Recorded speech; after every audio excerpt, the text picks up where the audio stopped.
That evening, Lyra prepared for dinner with more care than usual. She asked Mara to select her finest robes made of a fabric that shifted colors with touch. Like all celestial clothing, it was designed to showcase their crystalline beauty.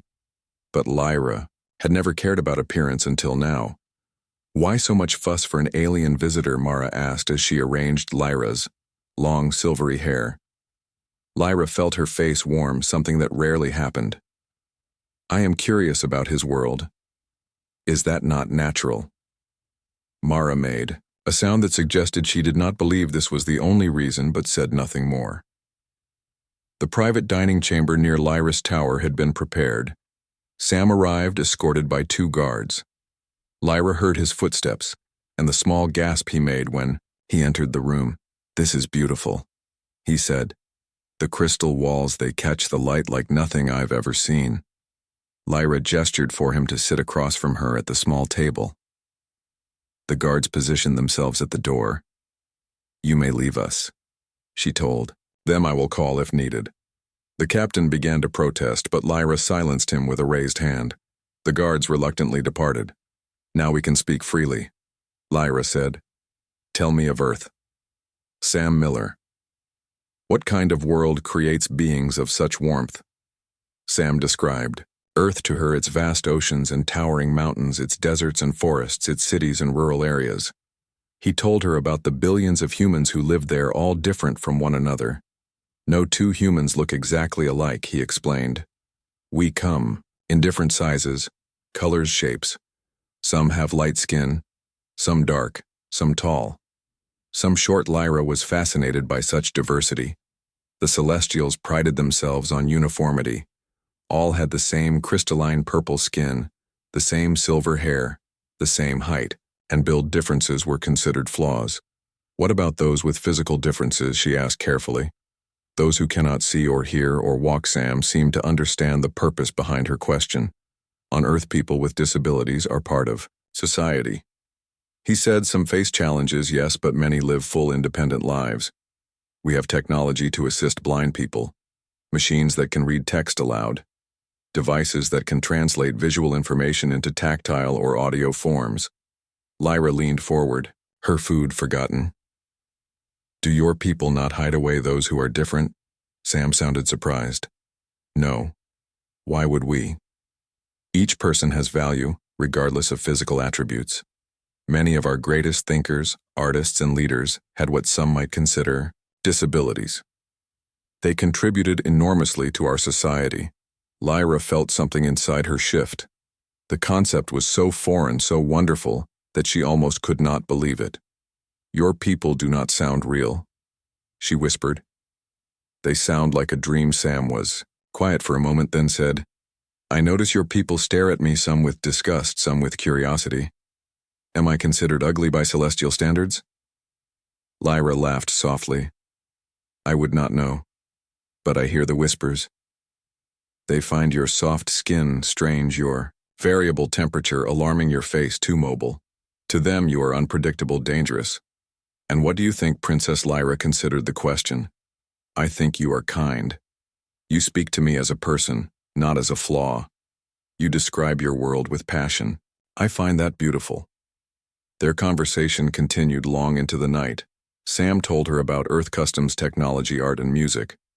Lyra shared what she knew of celestial culture, though much had been kept from her. As the night grew late, Sam asked the question she had been expecting. "Why do they keep you hidden?" "Princess, I have not seen another celestial with your condition." Lyra stiffened, then relaxed. "This human did not mean to offend. I was born blind. My father believes it brings shame to the royal bloodline. They have searched for a cure but found none. My existence is kept secret from most of our people. Only those in the palace know of me, and no one objects to this treatment." Lyra shrugged. "Our society values perfection above all, else flaws are not tolerated, especially in the royal family. I am fortunate they did not end my life at birth, as happens with some imperfect children." Sam made a choking sound. "That is barbaric." Lyra tilted her head. "It is our way.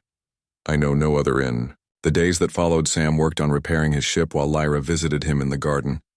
The guards watched from a distance but did not interfere. With each passing day, Lyra learned more about Earth, and Sam learned more about her. He taught. Her games from his world described films and books, shared jokes that made her laugh. Her laughter rang through the garden, a sound so rare that the older servant stopped to listen in wonder. Sam also grew increasingly angry about how she was treated. He found it difficult to hide his emotions. "You should not live this way," he said one afternoon as they sat among the singing flowers. "You are intelligent, kind, thoughtful. You deserve freedom, freedom." Lyra tasted the word. It sounded sweet, but dangerous. "I know nothing beyond these walls. Where would I go? What would I do? You could come to Earth," Sam suggested, then quickly added, "or anywhere you wish. I could take you to planets where differences are not feared. You could live without shame or hiding." Lyra felt her heart race at the thought. But her people, the Empire, was all she knew. How could she leave? Their conversation was interrupted by the captain of the guard, who approached with heavy steps. "Princess, the Emperor has returned from his journey. He requests your presence immediately." Lyra felt cold fear wash over her. Her father rarely summoned her. "Unless the Emperor knows of the human visitor," the captain said. "He is not pleased." Lyra stood quickly. "Sam, you must return to your ship. Stay there until I call for you. The guards will escort you. But Princess, please, Sam, I must handle this. My father is not known for his mercy." As the guards led Sam away, Lyra followed the captain to the throne room. Her father waited, his crystalline form emanating. "Cold authority, father," she bowed deeply. "I hear you have been entertaining an alien." The Emperor said, his voice like ice.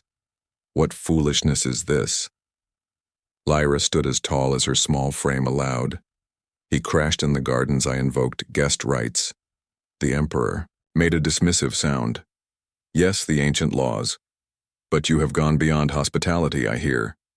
You spend all your time with this creature. You laugh, you share meals. What will our people think if they learn the Shadow Princess consorts with aliens?" "I do. Not consort, father." Lyra kept her voice steady. "We talked nothing more. He tells me of his world and fills your head with dangerous ideas. No doubt the visitor will leave tomorrow. His ship is repaired enough for travel. My engineers will see to it, but..." "Father, 2 weeks was the estimated time for repairs. It has been only 8 days. The Emperor rose from his throne. I have spoken. The human leaves tomorrow. You will return to your tower and remain there until we find a suitable solution for you." Suitable solution? Lyra knew what that meant. They would send her away to one of the remote colonies where other imperfect Celestials lived out their days in isolation. "Yes, father," she said meekly. That night, Lyra paced her chambers, her mind racing. She had 2 choices: remain and accept her fate, or leave with Sam. She knew almost nothing of the universe beyond the palace walls. The thought terrified her, yet the thought of never seeing Sam again, never experiencing the freedom he described, never being treated as a person of value rather than a flaw that was worse than fear. Princess Lyra of the Celestial Empire could not see the stars that her people worshipped. She was born without sight on a planet where physical perfection was valued above all else. Her crystalline skin glowed with the same purple hue as all Celestials, but her eyes remained cloudy and unfocused. The royal family kept her hidden away in the highest tower of the Crystal Palace. For 20 cycles she learned the ways of her people through touch and sound, while the royal advisors searched the galaxy for a suitable mate. No celestial male would bond with a blind princess. They believed her genetics were flawed and would weaken their bloodline. Lyra spent her days in the palace gardens where exotic plants sang melodies as the wind passed through their leaves. She could identify each species by its song and scent. Though she could not see beauty, she understood it through her other senses. Her fingers traced the patterns of flower petals, while her ears picked up the subtle differences in each plant song. The Emperor, her father, visited rarely. His cold, crystalline hands would touch her face briefly before he would sigh and leave. Her mother, the Empress, never came at all. It was as if Lyra was a reminder of imperfection in their perfect bloodline. The servants whispered when they thought she could not hear. They called her the Shadow Princess, the Unseen Royal, the Broken Star. Their words hurt, But Lyra learned to build walls around her heart, just as the palace walls surrounded her. Body Lyra had one friend in the palace, an old servant named Mara, who had helped raise her since birth. Mara told her stories of the galaxy beyond the palace walls, of strange creatures and distant planets, of wars and peace treaties, of love and betrayal. Lyra absorbed these tales and dreamed of experiencing the galaxy herself. One morning, as Lyra sat in the garden, her sensitive ears picked up a commotion in the distance. She heard the guards shouting and the sound of engines roaring. A small ship was entering the atmosphere without permission. The palace defense systems activated, sending warning shots across the sky. The ship swerved and wobbled, smoke trailing from one engine. It was going to crash. Lyra stood and followed the sound, moving through the garden with practiced ease. Her hands touched familiar plants, guiding her path as the noise grew louder. With a tremendous crash, the ship plowed into the royal garden, tearing through the singing flowers and coming to rest just meters from where Lyra stood. The impact knocked her off her feet, and she felt the heat of the wreckage on her face. Guards rushed into the garden, their crystal armor clinking as they surrounded the smoking vessel. Lyra heard the hiss of a door opening, and the guards readying their weapons. A voice unlike any she had heard before called out. It did not have the musical quality of celestial speech. It was deeper, rougher, but somehow pleasant. My name is Sam Miller. I come from Earth. I mean no harm. My ship malfunctioned. I need assistance. The universal translators in the guards' helmets processed his words. Lyra understood him, though his accent was strange. The captain of the guard approached cautiously. You have entered forbidden space. Alien, your ship has damaged the royal garden. This is punishable by death. Lyra stood up and moved forward, her bare feet knowing every path in the garden. Wait, she said. Her voice, rarely used, sounded thin and uncertain. I wish to speak with the visitor, princess. The captain gasped. You should not be here. The Emperor has forbidden you from meeting outsiders. Lyra lifted her chin. I am still royal blood, am I not? This creature crashed in my garden. I claim guest rights for him. The ancient laws of guest rights could not be denied even by the Emperor. If someone claimed a visitor in their domain as a guest, that person was protected. The captain hesitated, then bowed.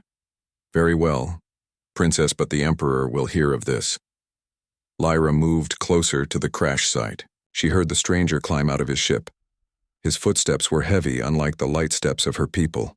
The guards informed him who she was. Their whispers carried to her sensitive ears. The blind princess, they said. Do not stare at her eyes. The Emperor will have you killed if you offend her. Sam approached. Lyra could feel his warmth before he even spoke. Celestials ran cold, their crystalline bodies absorbing heat rather than generating it. But this creature radiated warmth like a small sun. Thank you for your intervention, Princess Sam said. His voice was kind without the pity she usually heard. Lyra tilted her head, curious. I have never met someone from Earth. What brings you so far from your home? Sam explained that he was an explorer, studying distant star systems. His ship had developed a problem with its navigation system, and he had been forced to make an emergency landing. How long will repairs take? Lyra asked, hoping it would be many days. I need to assess the damage. But probably, at least 2 weeks, maybe longer. Lyra smiled for the first time in many cycles. 2 weeks to learn about this strange, warm creature from another world. 2 weeks of stories and new experiences. 2 weeks of something other than the endless sameness of palace life. You will stay in the palace as my guest, she decided. The guards will escort you to quarters near my tower. You will dine with me tonight and tell me of Earth. The captain of the guard stepped forward. Princess, the Emperor. My father need not know the details of how I entertain myself, Captain Lyra interrupted. Unless you wish to explain to him how you allowed a ship to crash in the royal garden. The captain fell silent. Sam thanked her again, and Lyra heard the smile in his voice. She wondered what a smile looked like on a human face. Were their faces rigid like celestials, or did they move and change? As the guards led Sam away, Lyra felt a strange flutter in her chest. Something new had entered her world. Something unpredictable, For the first time in her life, she looked forward to the coming days. As the first sun began to rise, Lyra made her decision. She could not let Sam leave without her. Gathering her courage, she slipped from her chambers, navigating the familiar corridors with practiced ease. Her sensitive hearing detected the guards, positions allowing her to avoid them. The palace was designed with secret passages known only to the royal family. Lyra had memorized them all during her years of confinement. She used these hidden paths to make her way to the garden where Sam's ship remained under guard. The air was cool against her skin as she emerged from a concealed door behind the flowering astravines. 2 guards stood at attention near the ship. Their rigid posture told her they were alert, not relaxed. Lyra hesitated, uncertain how to proceed. She had no weapons, no plan, only desperation. Then she heard a familiar voice call softly from the shadows, "Princess, over here." Sam, his voice was barely above a whisper, but her sensitive ears caught it easily. She turned toward the sound and moved carefully across the garden. "I came to find you," he said when she reached him. "I overheard the guards talking about the Emperor's orders. I couldn't leave without saying goodbye, or at least offering what a choice." Sam took her hand, his skin warm against her cool touch. "Come with me. Leave this place. If you want to stay, I understand, but if you want freedom, real freedom, it's yours. I can take you to Earth or anywhere else you want to go." Lyra trembled, the magnitude of the decision overwhelming her. "Are you certain you want me to come? Your people, will they accept a blind alien?" Sam squeezed her hand. "The Earth has many kinds of people from many worlds now. We learned long ago that diversity makes us stronger, not weaker. You would be welcome. Your insights, your perspective, they are valuable. You are valuable." No one had ever said such things to her before. In that moment, Lyra knew she could not stay. "I will come with you," she said. "What must we do?" Sam explained his plan. The ship was ready for flight. The guards changed shift just before second sunrise, giving them a brief window to board and launch. The palace shields would activate once they detected the unauthorized departure, but if they moved quickly enough, they could break atmosphere before the defense systems locked onto them. It was dangerous. Sam did not hide this fact, but for Lyra, the greater danger lay in remaining. The next hour passed in tense preparation. Lyra returned to her chambers one last time. She could take little with her. Only a small bag containing a few personal items, including a singing flower seed pod that Mara had given her. She changed from her royal robes into simpler clothing, better suited for travel. As she prepared to leave, Mara entered the room. The old servant took one look at Lyra and sighed. "So you are leaving with the human?" Lyra was not surprised that Mara had guessed her plan. "Yes, I must."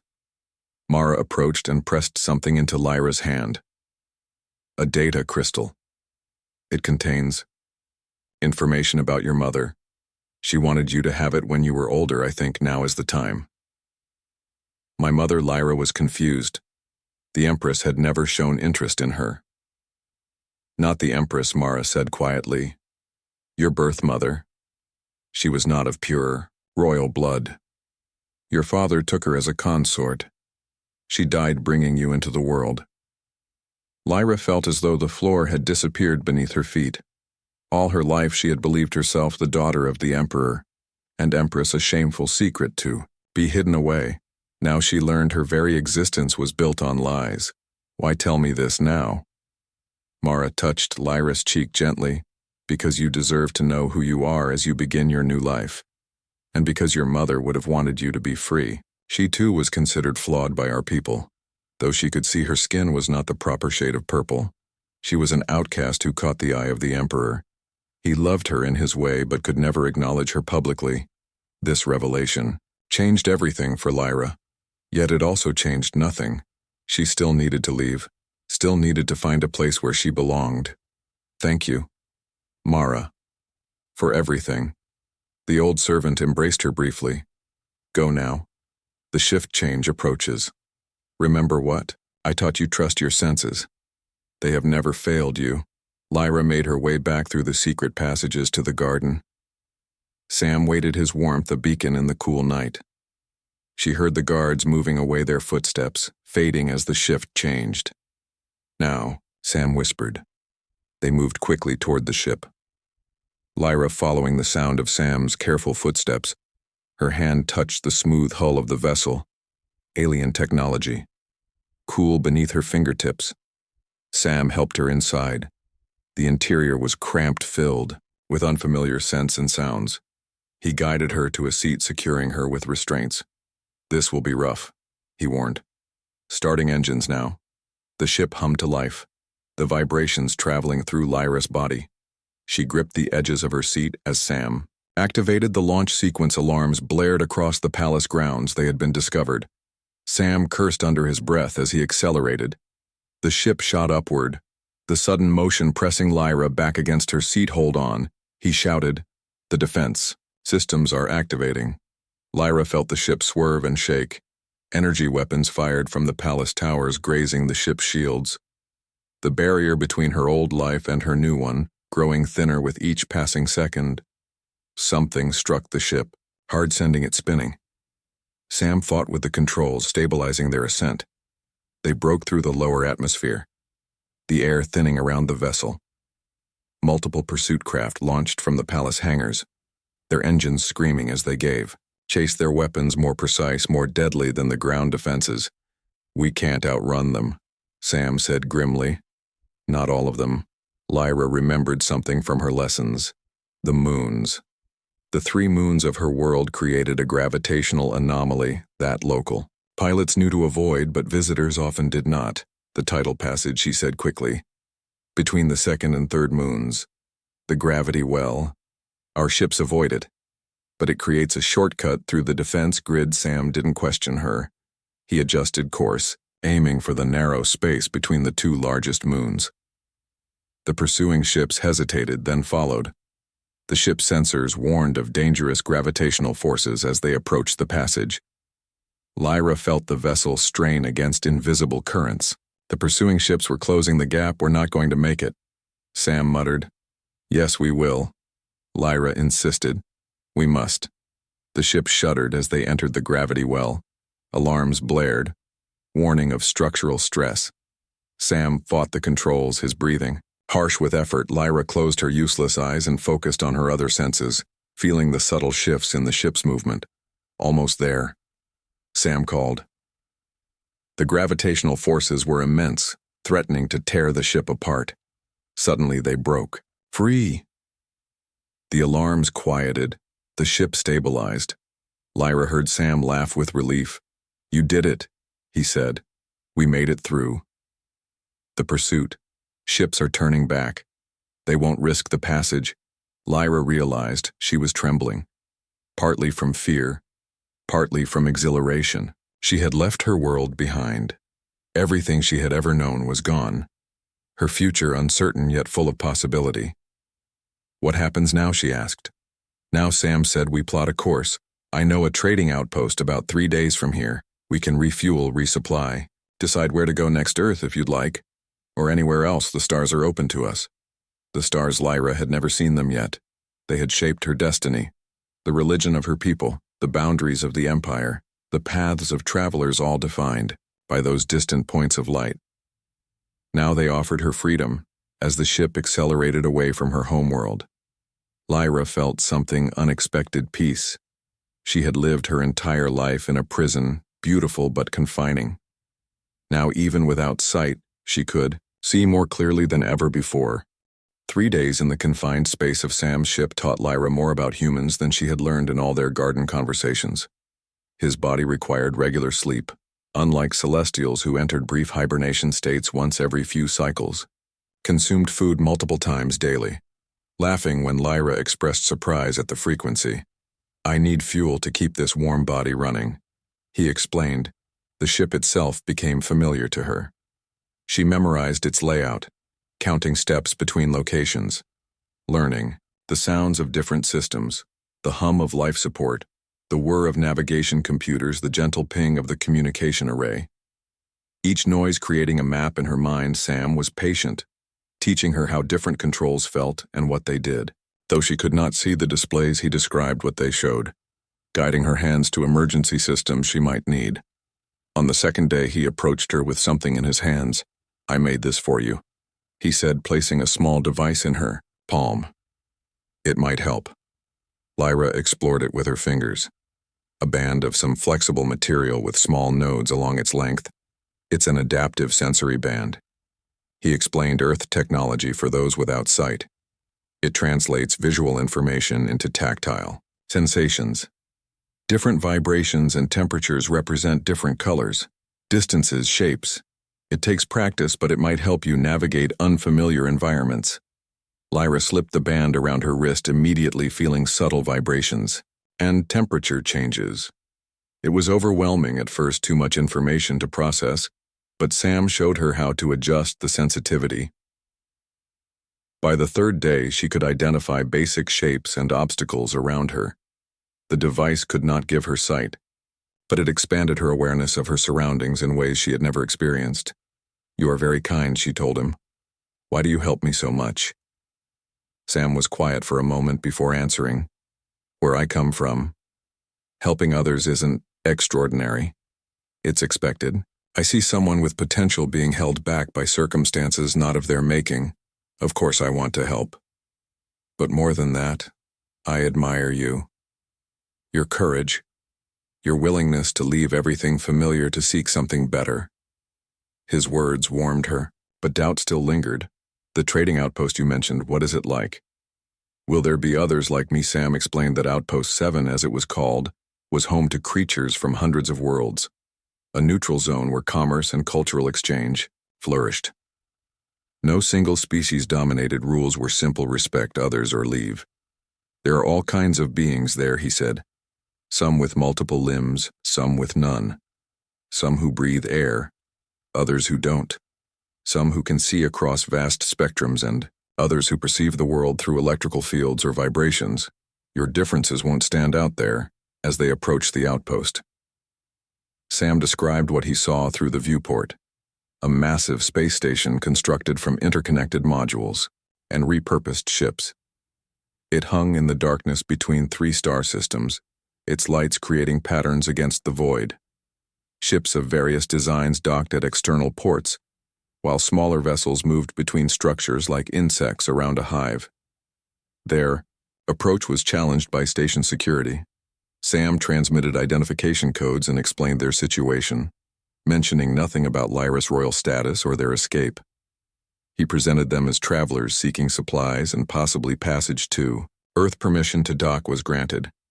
They guided the ship to an assigned bay, the docking clamp securing it with a series of mechanical thuds that Lyra felt through the floor. "Are you ready?"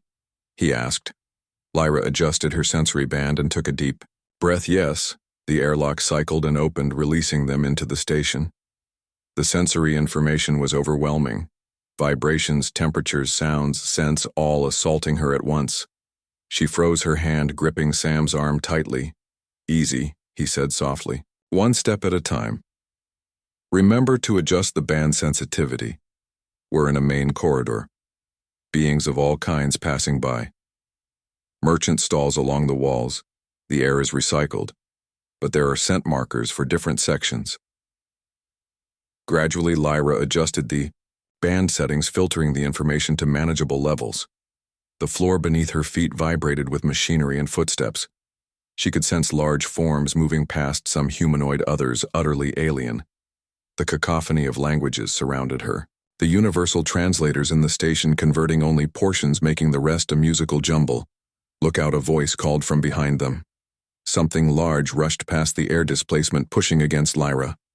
Her sensory band indicated a massive shape moving quickly. She stepped back, colliding with Sam. "Sorry," a different voice said near them. "The loading drones are on automatic. You have to watch for them." Sam steadied her, explaining quietly that the speaker was a Velsian, a 6-limbed species, known for their elaborate facial tattoos. Lyra nodded, trying to appear confident, though her heart raced with anxiety. This was more stimulation than she had experienced in her entire life. They moved through the crowded corridors, Sam guiding her. With gentle pressure on her elbow, he narrated quietly, describing interesting sights and helping her navigate. The sensory band allowed her to detect obstacles, but could not prepare her for the sheer variety of life forms they encountered. A group of merchant stalls formed a small market in one section.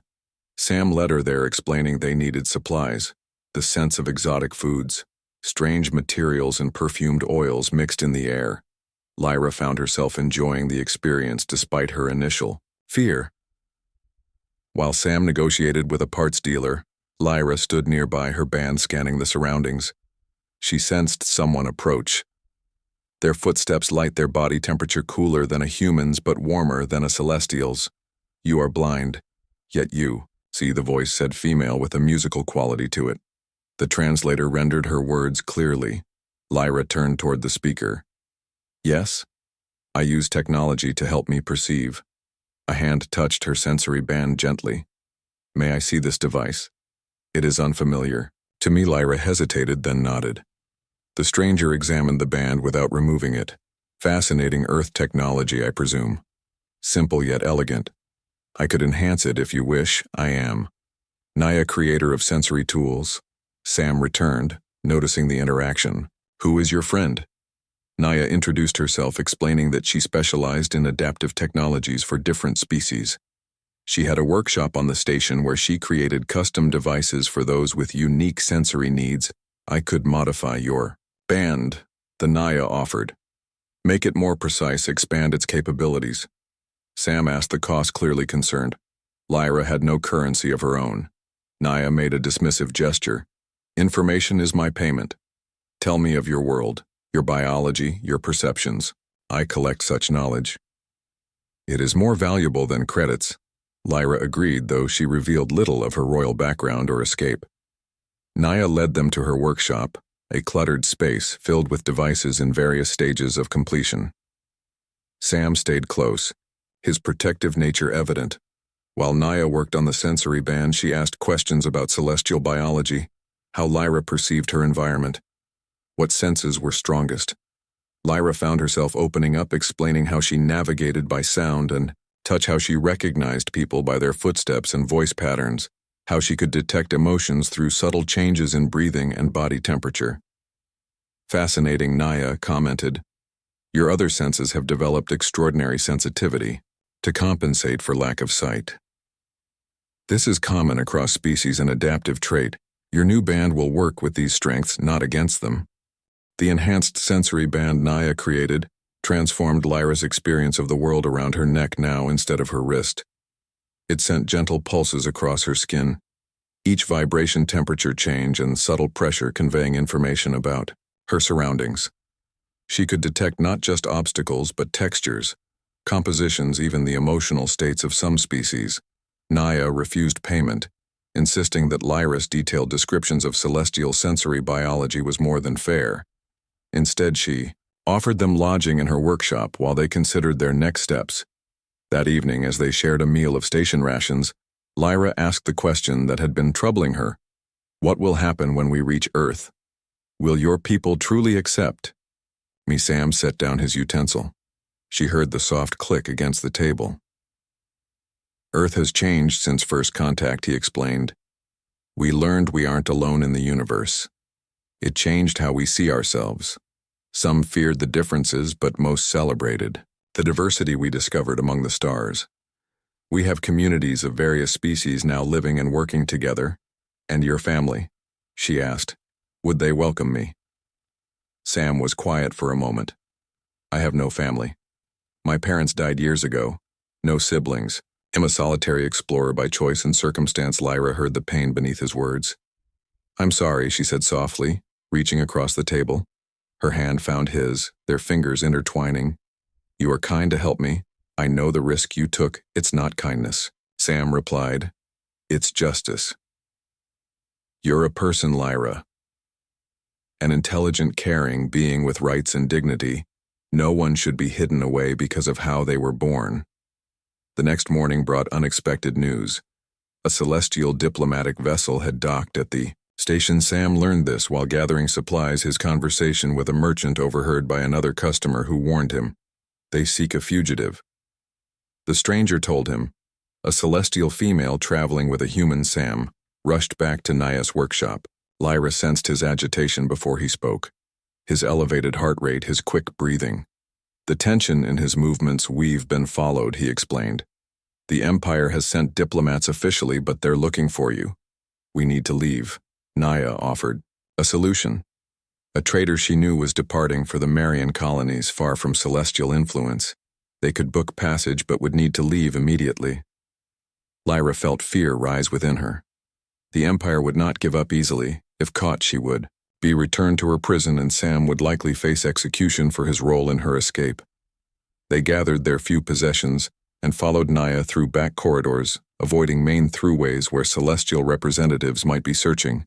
The station was vast with many levels and sectors. Naya's knowledge of maintenance tunnels and service passages kept them hidden. The trader Naya had mentioned was a gruff human woman named Kate Mason. Her ship, the Starlight Runner, was small but fast, primarily used for transporting specialty goods between distant colonies. "I don't want trouble," Kate said when Naya explained their situation without details.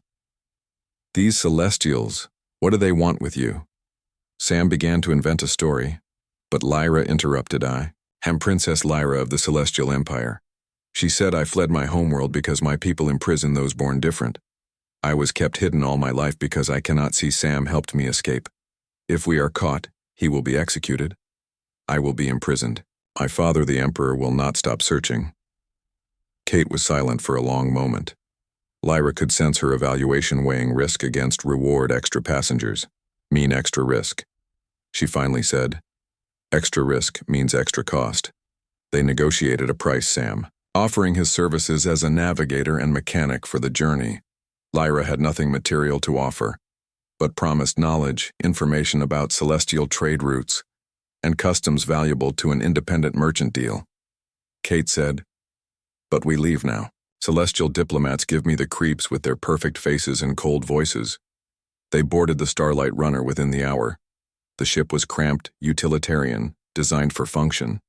Not comfort, Kate showed them to a small cabin they would share, then returned to the bridge to prepare for departure. Lyra sat on the narrow bunk, her enhanced sensory band revealing details of their new temporary home.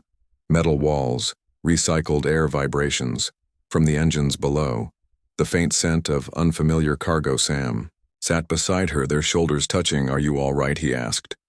Lyra considered the question. No one had ever asked it of her before her escape. No one had cared about her comfort or happiness. "I am afraid," she admitted, "but not of leaving. Afraid they will find us, that you will suffer because of me." Sam took her hand. "You gave me something too. You know, a purpose beyond exploration. I was just drifting before studying stars and planets, but not really connecting with anyone. When I met you, I found something worth fighting for." The ship lurched as it disengaged from the station. Lyra felt the shift in gravity, the subtle change as artificial systems took over. Her sensory band detected the vibrations of the engines increasing in intensity. Voice came over the communication system. Kate's voice tense with urgency. "We have a problem. Celestial diplomatic vessel is requesting all outbound ships hold position for inspection. We're ignoring it, but they could pursue. Strap in. This might get rough." Sam helped Lyra secure herself to the bunk with safety restraints, then took position beside her. The ship accelerated hard, pressing them back. "What is happening?" Lyra asked. "Kate is making a run for it."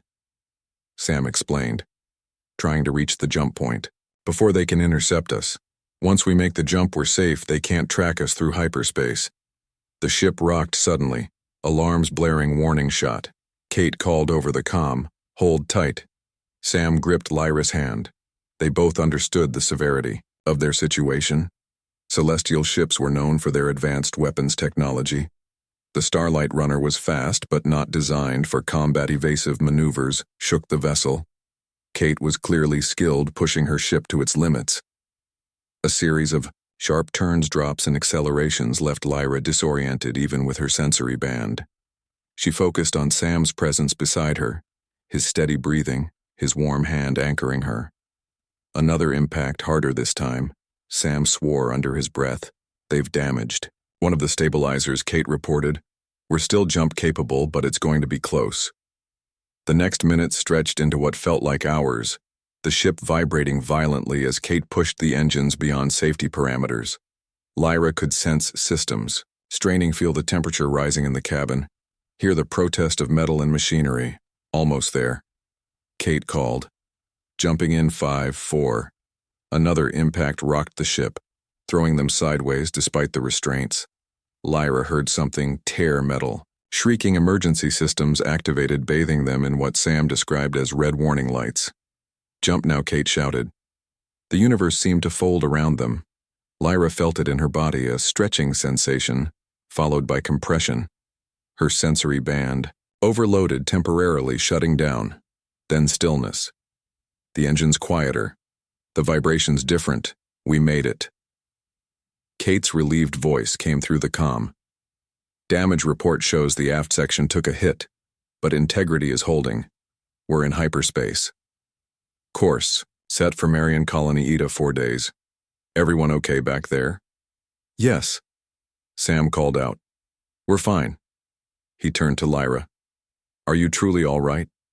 She nodded slowly. Then, to her surprise, she began to laugh. The sound startled her. It bubbled up from somewhere deep, inside, a release of tension, fear, and something else.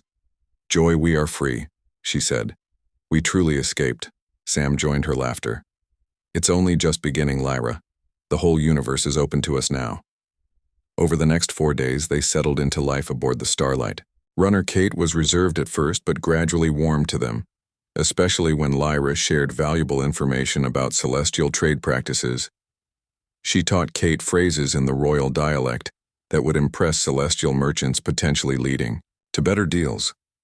Lyra adapted to ship life quickly.